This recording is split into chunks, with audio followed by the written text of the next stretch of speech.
there, Agile adventurer. Just a quick question.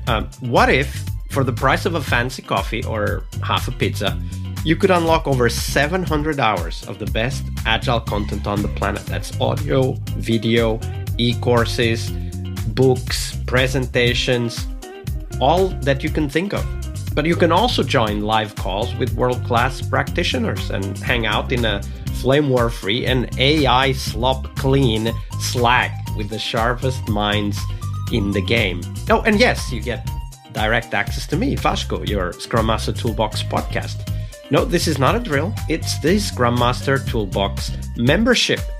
And it's your unfair advantage in the Agile world. So if you want to know more, go check out scrummastertoolbox.org/membership. That's scrummastertoolbox.org/membership. And check out all the goodies we have for you.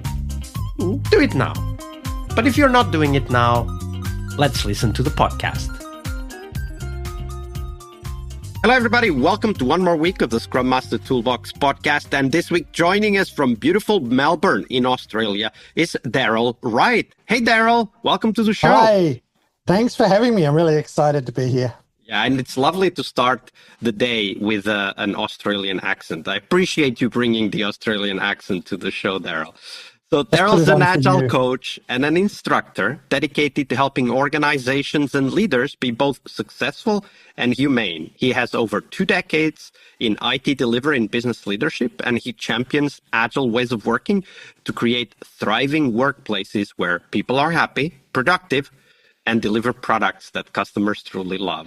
So Darryl, that was a short intro. Tell us a little bit more about yourself and how did you end up becoming a Scrum Master? Yeah, thanks so much, Vasco. So I have quite a background in commercial. I used to run businesses and things like that. And I've found that the way I like to work was a bit different to how a lot of other people like to work. I had a business where I had a partner who he wanted to crack the whip and make people work hard.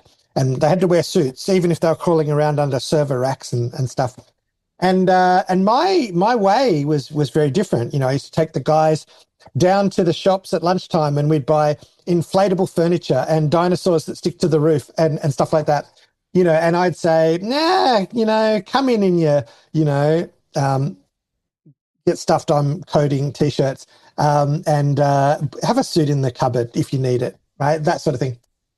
So I used to work very differently and I didn't understand really that there was a name for the way I like to work, but it was always very collaborative and, you know, I like to be very close to my customer and it was all relationship based.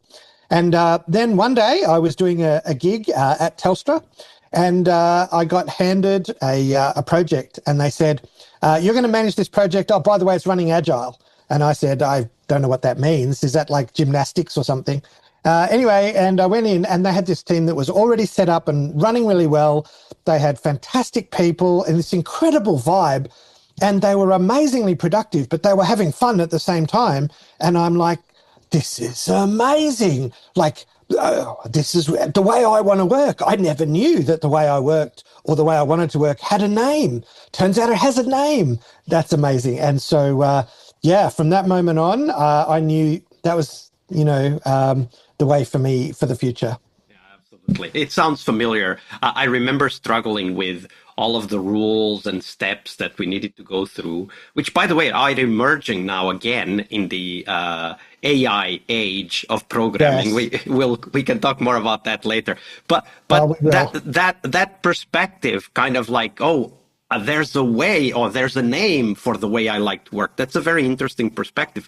And I wonder, as we dive into the failure question, because that's the key question for Mondays, right? As we dive into the failure question, I wonder if that is also part of the story. So tell us the story of a difficult moment you had as a Scrum Master, Darryl, and walk us through the context so that we know where we are. And then what was the thing that you did that kind of derailed things? Yes. So, I mean, there are many, many situations that have been difficult and where I would say that I had failures that produced great learnings. And I could talk for an hour just on this. But one of the ones that I think learned the most from was that early on, I was very keen and a bit evangelical about it. And I felt like I had all the answers that people were seeking. And so how that manifested was I talked too much. Like I would jump in and I was always offering solutions and ideas and suggestions. And one day someone pulled me aside and they said, Darryl, I don't know if I don't know if you've realized this, but you're not really giving other people time to, come up with ideas or to really take ownership of a problem or a situation because you're always jumping in. And I was like, oh my God, really? And they said, well, I've got a fantastic tool for you, and it's called WAIT as an acronym. And that's WAIT, a great tool. Yeah, and as an acronym, the WAIT stands for Why Am I Talking? Right, WAIT, why am I talking?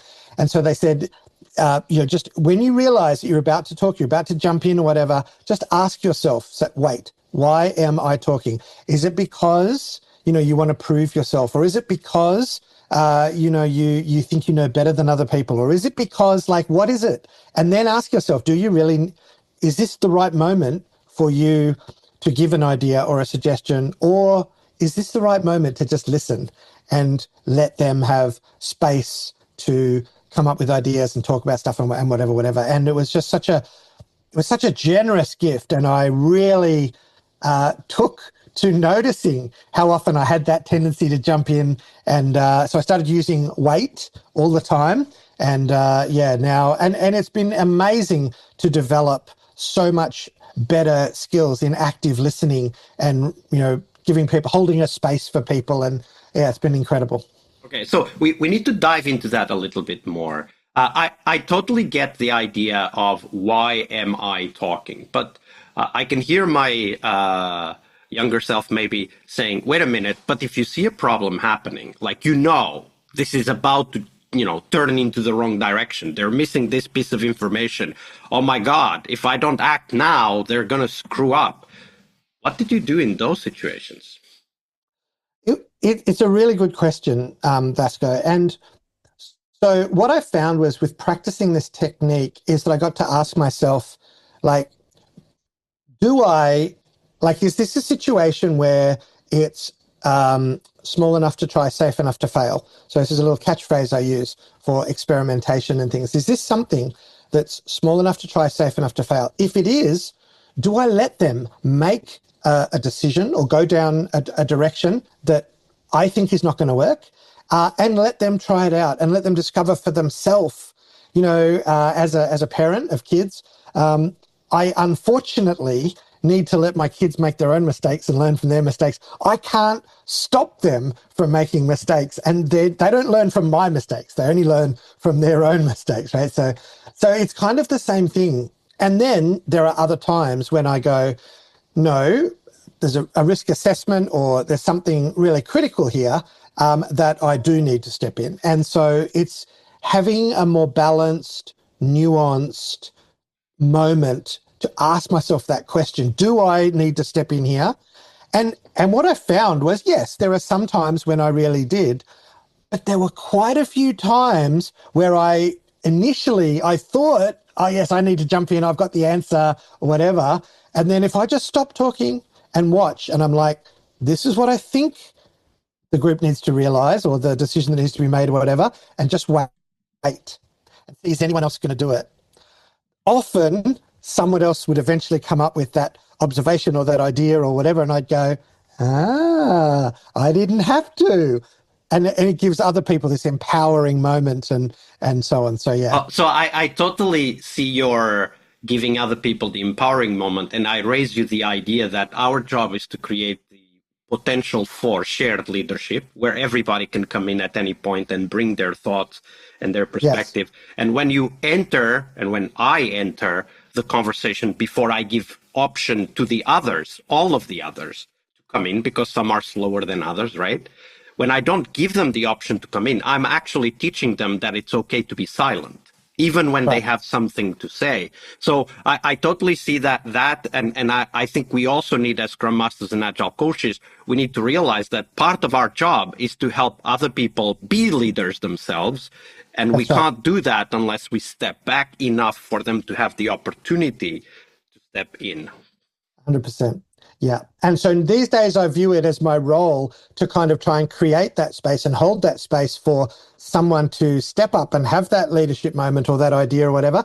And I'm kind of then more now as a backup. It's like, if no one else can see this or come up with this idea, then I'm here and I can contribute it. But first I'm going to hold the space to see if someone else can do it. Some tips on holding the space. If the listeners are interested, we have 2 great episodes with David Marquette where he talks about his own approach of creating that space. So make sure that you listen to those episodes, because what Darryl just said is very important, but we need to have the technique to hold the space even when we need to intervene. So one thing is to step back, right? Like that's what we've been talking about. But even when we need to step in, we still can do it while we hold the space and allow others to take leadership. So that's a very important perspective. So check out the episodes. The link will be in the show notes. Darryl, it's been a great story. Thank you for sharing that with us. Thank you so much, Vasco. And just a shout out, I love everything David Marquette's done. So, yeah. Me too. Love to have him on the podcast and hope to have him back. Amazing. All right, I hope you liked this episode. But before you hit next episode, here's the deal. This podcast is powered by people like you, the members who wanted more than just inspiration. They wanted real tools and real connection to people who are practicing Agile every day. We're talking access to over 700 hours of Agile Gold, CTO level strategy talks, summit keynotes, live workshops, e-courses, deep dive interviews, books, and if you're into no estimates, we got the pioneers of no estimates in those deep dive interviews as well. Agile business intelligence, creating product visions, coaching your product owner courses, you name it. You'll get invites to monthly live Q&As with Agile pioneers and practitioners, plus a private Slack community, which is free of all of that AI slop you see everywhere, and of course, without the flame wars. It's a community of practitioners that want to learn and thrive together. It's the best place to connect with community and learn together. So if this podcast has helped you before, imagine what you will get from this podcast membership. So head on over to scrummastertoolbox.org/membership and join the community that's shaping the future of Agile. And we have so much for you. So check out all the details at scrummastertoolbox.org/membership, because listening is great, it's important, but doing it together, that's next level. I'll see you in the community Slack.